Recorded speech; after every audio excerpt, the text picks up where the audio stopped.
Hi friends, this is Prasad. ఈరోజు మనం SBI బడ్డీ వ్యాలెట్ నుండి అమౌంట్‌ని బ్యాంక్‌కి ఎలా ట్రాన్స్‌ఫర్ చేయాలో నేర్చుకుందాం.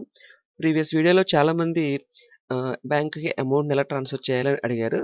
Thanks for your comments. అయితే ఈరోజు మనం అమౌంట్‌ని బ్యాంక్‌కి ఎలా ట్రాన్స్‌ఫర్ చేయాలో నేర్చుకుందాం.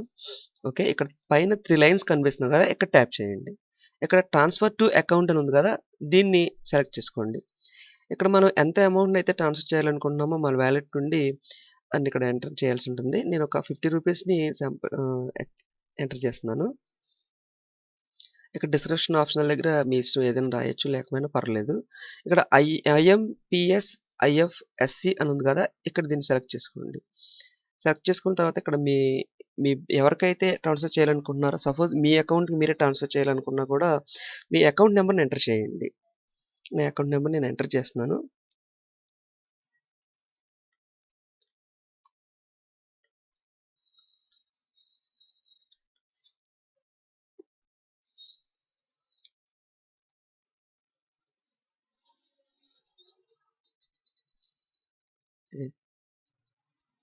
ఈ ఐఎఫ్ఎస్సి కోడ్ అనేది మన అకౌంట్ బుక్ ఉంటుంది కదా!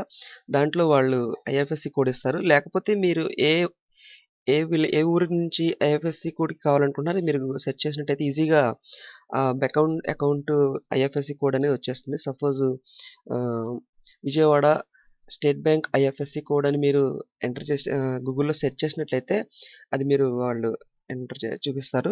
ఆ ఐఎఫ్ఎస్సి కోడ్‌ని ఈజీగా మీరు సెర్చ్ చేసి కూడా తెలుసుకోవచ్చు. ఆ ఐఎఫ్ఎస్సి కోడ్‌ని కూడా ఇక్కడ మీరు ఎంటర్ చేయాల్సి ఉంటుంది. నేను ఎంటర్ చేస్తున్నాను.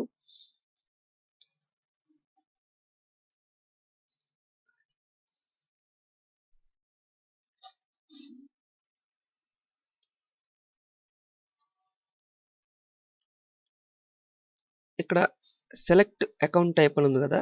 ఇక్కడ మీ ఇష్టం. మీరు సేవింగ్ అయితే సేవింగ్, కరెంట్ అయితే కరెంట్ మీరు సెలెక్ట్ చేసుకోండి. సెలెక్ట్ చేసిన తర్వాత కంటిన్యూ అని ప్రెస్ చేయండి. పిన్ అడుగుతుంది. ఒకసారి మీ పిన్‌ని ఇవ్వండి. కన్ఫర్మ్‌ని ఓకే చేయండి.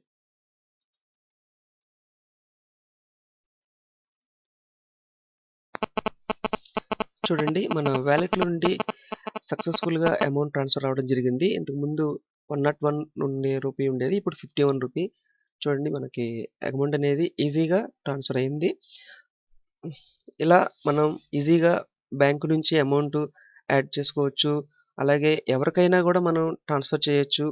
ఎస్‌బీఐ బడ్డీ నుంచి చాలా ఈజీ ప్రాసెస్.